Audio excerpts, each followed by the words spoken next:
മോഹിനിയുടെ വീട്ടിലെത്തിയ സൂര്യനാരായണ റാവുവിനെ സ്വീകരിച്ചത് മോഹിനിയുടെ ഭർത്താവായ രാമചന്ദ്ര റെഡ്ഡിയാണ്. കൂടെ വീട്ടിൽ മോഹിനിയുടെ അമ്മയും ഉണ്ടായിരുന്നു. മോഹിനി ഡോക്ടർ വില്യംസിൻ്റെ കൂടെ ഡ്രാമ കാണാൻ പോയി എന്ന് വളരെയധികം ലാളിത്യത്തോടു കൂടി തന്നെ രാമചന്ദ്ര റെഡ്ഡി സൂര്യനാരായണ റാവുവിനോട് പറയുന്നു. രാമചന്ദ്ര റെഡ്ഡി മോഹിനിയുടെ അച്ഛൻ്റെ റോൾ മാത്രമാണോ കൈയാളുന്നത് എന്ന് സൂര്യനാരായണ റാവു സംശയിക്കുന്നു. മടങ്ങുമ്പോൾ ആശുപത്രിയുടെ വാർഷികത്തിന് വിളിക്കാനും സൂര്യനാരായണ റാവു മറക്കുന്നില്ല. പിന്നീട് പറയുന്നത് അനസൂയബായിയെക്കുറിച്ചാണ്.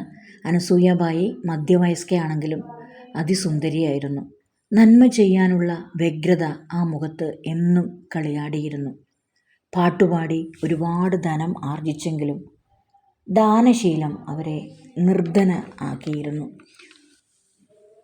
ഒരു പുതുമയും അവകാശപ്പെടാനില്ലാത്ത ഒരു ചാരവർണ്ണ കെട്ടിടത്തിൻ്റെ 2ാം നിലയിലാണ് അനസൂയബായി താമസിച്ചിരുന്നത്. തായി, നിങ്ങൾക്ക് മലബാർ ഹില്ലിൽ ഒരു ബംഗ്ലാവ് വാങ്ങിക്കൂടെ എന്ന ജോലിക്കാരി തുൾസാബായിയുടെ ചോദ്യത്തിന് എൻ്റെ വീട് എൻ്റെ ശരീരമാണ് എന്ന് അനസൂയ മന്ത്രിച്ചു. ആറ്റുനോറ്റ് വർഷങ്ങളോളം കാത്തിരുന്ന് ഒടുവിൽ ലഭിച്ച പുരുഷൻ ഒരു മുസൽമാൻ. ഏതു മഹാരാജാവിനെയും കീഴടക്കാൻ കഴിവുള്ള യജമാനത്തി എന്തിനായി ഒരു പുരുഷനെ ശയ്യാഗൃഹത്തിൽ സ്വീകരിച്ചു? ഉത്സവ ദിവസങ്ങളിൽ ഒരു സ്വർണ്ണാഭരണമോ പട്ടുസാരിയോ ഈ മനുഷ്യൻ തായിക്ക് സമ്മാനിക്കുന്നുമില്ല. ഈ അവിഹിത ബന്ധം കൊണ്ട് എന്തു നേട്ടം? അമ്മ ജീവിച്ചിരുന്നുവെങ്കിൽ ഈ പിശുക്കനായ മ്ലേച്ഛൻ്റെ വരവ് എന്നേ നിരോധിക്കുമായിരുന്നു.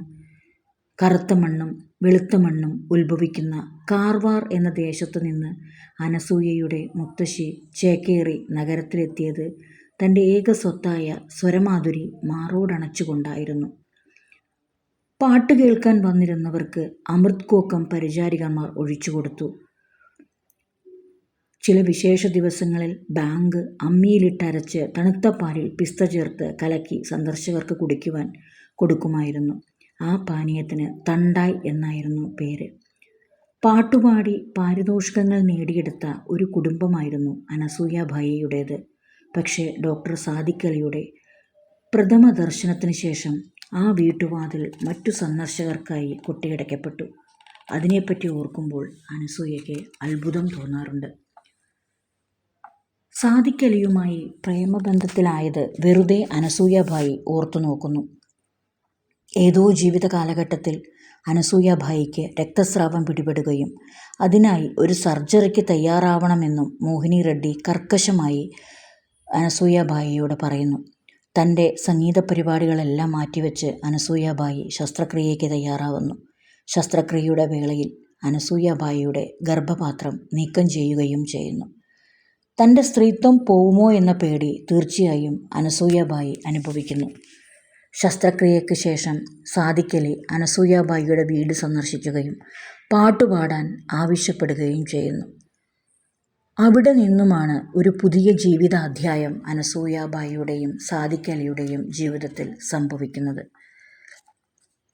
വിവാഹിതനും പിതാവും മുത്തച്ഛനും കുടുംബനാഥനും സമൂഹ പ്രമാണിയുമൊക്കെയായി ജീവിച്ചു പോന്ന സാദിഖ് അലി ഒരു സ്ത്രീയുടെ പ്രണയം നൂതനാനുഭവമായി അനുഭവിക്കുകയായിരുന്നു. വിവാഹിതയല്ലാത്ത ഒരു ബ്രാഹ്മണ സ്ത്രീ തൻ്റെ ശയ്യാഗൃഹത്തിലേക്ക് ഒരു മുസൽമാനെ പ്രവേശിപ്പിക്കുക. ഏതു രാജ്യത്താണ് ഇത്തരം ദുരാചാരങ്ങൾ നടക്കുക? അമ്മ ജീവിച്ചിരുന്നുവെങ്കിൽ മകൾ ഇത്തരം ചെയ്തികൾക്ക് തയ്യാറാവുമായിരുന്നു.